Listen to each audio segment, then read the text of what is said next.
Saya di sini akan menjelaskan mengenai sinopsis novel yang berjudul Cantik Itu Luka. Novel Cantik Itu Luka berfokus pada kisah hidup Dewi Ayu, seorang pelacur di zaman kolonial. Suatu sore di hari muda, Dewi Ayu bangkit dari kuburannya setelah 21 tahun kematiannya. Kebangkitannya ini jelas menimbulkan kegaduhan bagi masyarakat. Dewi Ayu adalah seorang wanita yang meninggal ketika berusia 51 tahun. Sebelum meninggal, ia adalah seorang pelacur yang sangat terpandang di kalangan para tentara Jepang dan Belanda. Ia sendiri memiliki kisah hidup masa kecilnya juga tak kalah pedih.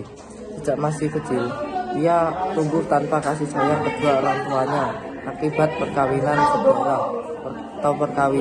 saudara tiri yang membuat mereka berdua diusir.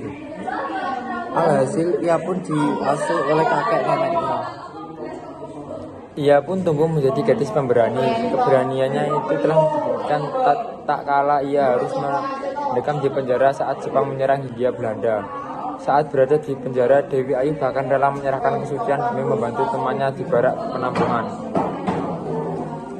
2 tahun kemudian, Dewi Ayu bersama 19 tahanan lainnya dipindahkan ke rumah mewah yang dikelola oleh Mama Kalong untuk bekerja sebagai pelacur. Karena pekerjaannya itu, ia pun harus melayani nafsu para tentara Jepang.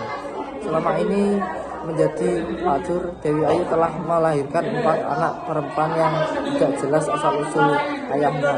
Ketiga anaknya mewarisi wajah cantik dirinya, tapi ia merasa mengasuh 3 anak cantik itu sangat merepotkan. Sehingga ketika ia mengandung anak keempat, ia tidak menginginkannya untuk hidup. Ia pun mencoba berbagai cara untuk menggugurkan kandungannya. Sayangnya ia tidak berhasil. Ketika anak keempatnya lahir, anaknya itu terlahir dengan wajah buruk rupa. Anak bungsunya ini memiliki penampilan yang sangat berbeda dari 3 anaknya. Ia memiliki kulit hitam legam dan bentuk hidung yang nampak seperti colokan listrik. Ia pun menampakkannya dengan nama si cantik. Sayangnya, Dewi Ayu tidak sempat menyaksikan anak bungsunya karena ia meninggal 12 hari kemudian. Kecantikan Dewi Ayu rupanya tidak hanya meninggalkan kutukan bagi dirinya, namun juga bagi anak-anaknya.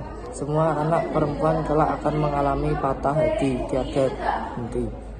Anak pertamanya, Amanda, dipaksa menikah dengan seorang jenderal yang tidak ia cintai dan hanya mencintai Comrade Kliwon, seorang komunis sejati.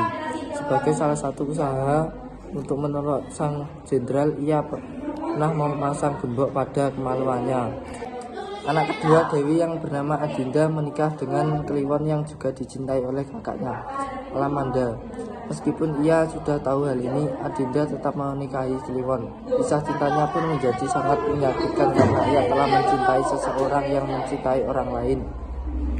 Anak ketiganya yang bernama Maya Dewi menikah dengan preman paling tua di Halimunda. Tragisnya terungkap fakta bahwa suaminya pernah bersetubuh dengan ibunya yang menyebut kisah percintaannya terasa sangat menyakitkan. Anaknya yang terakhir, si cantik yang memiliki wajah paling buruk rupa di kota Halimunda, memiliki kutukan yang paling buruk. Kutukannya adalah ia tidak pernah dicintai dan tidak pernah menikah. Pada akhirnya asal mula kutukan ini telah diketahui. Rupanya kutukan ini berasal dari tangisan penderitaan seorang lelaki yang harus menyaksikan gadis yang dicintainya menikah dengan orang lain.